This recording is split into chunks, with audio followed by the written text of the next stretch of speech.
Hello' everyone, সকলোকে স্বাগতম জনাইছোঁ এটি নতুন ভিডিঅ'লৈ।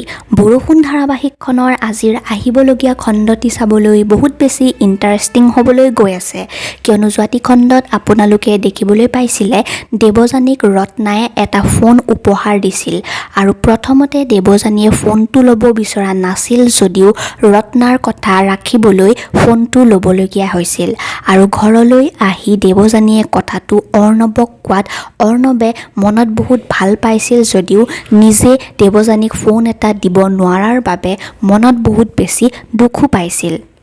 আৰু ইফালে আপোনালোকে দেখিবলৈ পাইছিলে অভিৰ দেউতাকে মাকক তুমি কি চৰ্তৰ কাৰণে ৰিয়াক নিজৰ বোৱাৰী হিচাপে গ্ৰহণ কৰিছা সেই কথাটো সুধিছিল আৰু ৰিয়াই সকলোবিলাক কথা দেউতাকক কৈ দিয়া বুলি ভাবি ৰিয়াক বেয়াকৈ কৈছিল, কিন্তু ৰিয়াই কথাটো সলাই মাকৰ চকুত আৰু আগতকৈও ভালহে হৈছিল।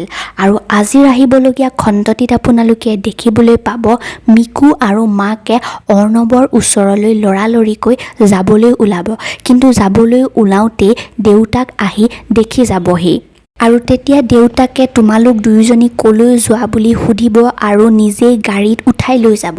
এতিয়া বাৰু দেউতাকে মিকু আৰু মাকক গাড়ীত উঠাই ক'লৈ নিছে বাৰু? কেনেবাকৈ অৰ্ণৱৰ ওচৰলৈ দেউতাকো যাব নেকি? এই গোটেইখিনি আপোনালোকে জানিব পাৰিব আজিৰ সম্পূৰ্ণ খণ্ডটিত। সেইবাবে নিশ্চয় আজিৰ খণ্ডটি চাবলৈ খুবেই ভাল লাগিব।